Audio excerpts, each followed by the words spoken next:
Headline 24 news में आप सभी का स्वागत है और मैं हूं आपके साथ भारती लूथी। आइए बढ़ते हैं खबरों की ओर। आजाद अध्यापक शिक्षक संघ और all India NPS employees federation की संयुक्त प्रांतीय चिंतन बैठक में ओल्ड पेंशन बहाली के लिए निर्णायक संघर्ष का ऐलान किया गया।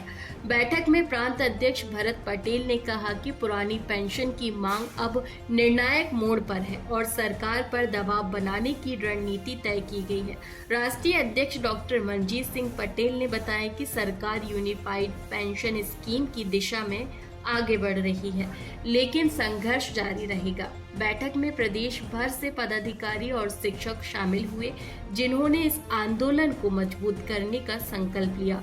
इस संघर्ष का मकसद नियुक्ति तिथि से सेवा गणना कर पुरानी पेंशन की बहाली सुनिश्चित करना है। इस अवसर पर प्रांतीय उपाध्यक्ष सीताराम रैकवार, सचिव राजकुमार खत्री, भोपाल संभाग अध्यक्ष दर्शन ओढ़, रायसेन जिला अध्यक्ष तेग बहादुर राजपूत, भोपाल जिला अध्यक्ष नीतीश आर्य, सीहोर जिला अध्यक्ष शिव नारायण गौर, राजगढ़ जिला अध्यक्ष हेमराज शर्मा और विदिशा जिला अध्यक्ष सुनील रघुवंशी सहित बड़ी संख्या में पदाधिकारी उपस्थित रहे। सभी पदाधिकारियों ने प्रांतीय अध्यक्ष भरत पटेल के नेतृत्व में इस संघर्ष को पूरी ताकत से लड़ने का संकल्प लिया। आज की बैठक क्या विषय था, संक्षेप में? मैडम थोड़ा पास। आज की विषय का मुख्य उद्देश्य यह था, सरकार द्वारा जो हम लोगों को ई अटेंडेंस के रूप में बाहर थोपा जा रहा है, आप तो हम की व्यवस्था कीजिए, हम थम लगाने तैयार हैं। अभी काफ़ी समय देखा गया, बारिश के समय में नदी नाले चढ़ गए है ना, सर्वर की प्रॉब्लम हो रही है। इस स्थिति में हम ई अटेंडेंस लगाने नहीं परेशान हो सकते हैं। हम बहुत परेशान हो चुके हैं, बहुत परेशानी हो रही है हम लोग। सरकार अगर आपका जो मांगे है अगर वो पूरी नहीं करती तो क्या कुछ करने का प्लान है आगे का? आज हमारे प्रांत के अध्यक्ष भरत पटेल जी, आज़ाद अध्यापक शिक्षक संघ और पेंशन के जो राष्ट्रीय अध्यक्ष आए थे, उन्होंने कार्यक्रम लॉन्च कर दिया है। प्रत्येक संभाग, प्रत्येक जिले स्तर पे हम लोग अपनी मांगों के लिए उठाएंगे। अगर पूरी नहीं होती है तो मध्य प्रदेश में 1 जनवरी को भव्य आंदोलन किया जाएगा। ठीक। नीले जी, लगातार आज़ाद अध्यापक संघ एक बड़ा आंदोलन कर रहा है, एक बार फिर से एक बड़ी मुहिम छिड़ी हुई है। बिल्कुल, आंदोलन के लिए सरकार मजबूर कर रही है, इसलिए आंदोलन किया जा रहा है। हम लोग शासन के ही एक अंग है और हम लोग चाहते हैं कि बेहतर व्यवस्था हो, बहुत अच्छे से हम लोग शिक्षक के रूप में कार्य करें, शिक्षा दें, किंतु शासन हमें मजबूर कर दे। हमारी प्रमुख रूप से मांग है, आज जो प्रांतीय बैठक है, ये सिर्फ प्रांतीय बैठक है, प्रांतीय पदाधिकारी यहाँ पर उपस्थित हुए थे। आज जो प्लानिंग हुई है उसमें यह है कि मुख्य रूप से हम लोगों को नियुक्ति दिनांक से, सबसे बड़ी हमारी समस्या है कि हमारी सेवा अवधि की गणना नियुक्ति दिनांक से की जाए, जिसके कारण हमें लाखों रुपये का नुकसान हो रहा है। रिटायरमेंट पर ना तो ग्रेजुएटी का लाभ मिल पा रहा है, ना ही तो पेंशन का लाभ मिल पा रहा है। अतः शासन से हमारी मांग है कि सबसे प्रथम में इसको रखते हुए हमारे सेवा अवधि की गणना प्रथम नियुक्ति दिनांक से की जाए। साथ ही ई अटेंडेंस को, दोषपूर्ण ई अटेंडेंस को दूर करके अगर व्यवस्था की जाती है तो हम लोग ई अटेंडेंस के लिए बिल्कुल तैयार है। हम लोग शिक्षक हैं और शिक्षा हित में, राष्ट्र हित में कार्य करने को निरंतर तैयार हैं। को लेकर चर्चा हुई है, क्योंकि मध्य प्रदेश की जो समस्याएं हैं शिक्षक की, खास करके आज़ाद अध्यापक शिक्षक संघ ने सबसे पहले तो उन मुद्दों पर बात की है और उनकी जो लड़ाई चल रही है, चाहे वो इंडिपेंडेंस हो या वरिष्ठता की लड़ाई हो, और भी कुछ एजेंडे हैं जो आज यहाँ मध्य प्रदेश आज़ाद अध्यापक शिक्षक संघ ने यहाँ पर फाइनल किए हैं। तो उनके लिए उनका एक चार्टर बनाया गया है, पूरे वर्ष भर का आंदोलनों का एक चार्टर तैयार किया गया है। उस पर बात होगी, उस पर लड़ाई होगी। इसके साथ साथ क्योंकि आज आज़ाद अध्यापक शिक्षक संघ के साथ साथ all India NPS employees federation के राष्ट्रीय अध्यक्ष होने के नाते पुरानी पेंशन बहाली और जो पे कमीशन का सबसे बड़ा मुद्दा इस समय पूरे देश के 98.5 लाख कर्मचारियों के साथ जो जुड़ा हुआ है, उस पर बात की गई है। 9 नवंबर को देश की राजधानी दिल्ली में पुरानी पेंशन बहाली को लेकर, पे कमीशन के गठन को लेकर के एक आंदोलन की रणनीति तैयार की गई है, रूपरेखा तैयार की गई है।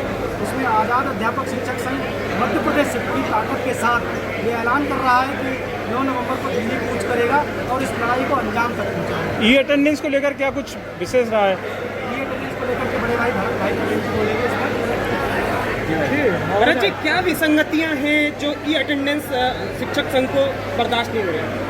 ई अटेंडेंस के मामले में अभी हमारे यहाँ पर मध्याह्न भोजन जो अटेंडेंस लगती है बच्चों की, उसमें नेटवर्क नहीं मिलता और वो दिन भर में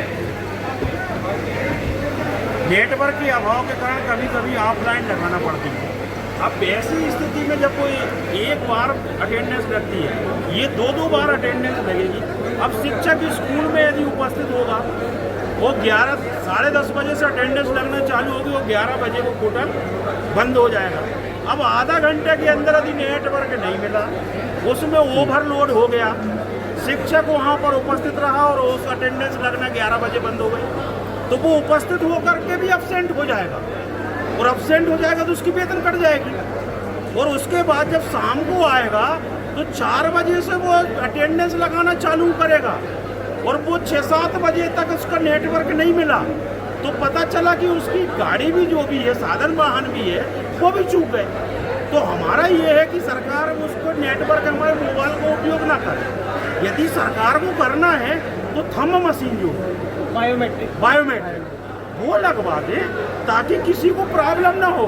जहाँ पर नेटवर्क नहीं मिलता, कोई कर्मचारी मान के चलो यदि 20,000 कर्मचारी का यदि पर नेटवर्क के कारण अटेंडेंस नहीं लगी, तो उसको तो सरकार से धरना प्रदर्शन करना पड़ेगा ना। तो हमारा ये है कि सरकार अब उसमें कोई फ्रॉड ना हो। ये हमारे मोबाइल के माध्यम से आप OPT ले रहे, कहीं कुछ ले रहे, और यदि पर हमारे इनके पैसे कट गए, किसी के कुछ हो गया, डाटा लीक हो गया, तो इसलिए सरकार उसको बिल्कुल गारंटी दे दे कि आपका डाटा लीक नहीं होगा। और यदि आप इस ऐप से यदि अटेंडेंस लगाओगे तो 100% सबका अटेंडेंस लगेगा। कई शिक्षक फील्ड पे भी पदस्थ होते हैं, तो इस प्रकार से भी कोई विसंगति हो सकती है। मेरा ये कहना है कि जब आपके DO है, जब आपके BO है, जब आपके BRC है, जब आपके DPC है, जब आपके हर संकुल केंद्र में प्रिंसिपल है, आपके जनशिक्षा केंद्र में जनशिक्षक है, तो हर जगह पर 20-20, 25-25 स्कूलों के बीच में आपके अधिकारी हैं जो निरीक्षण करते हैं।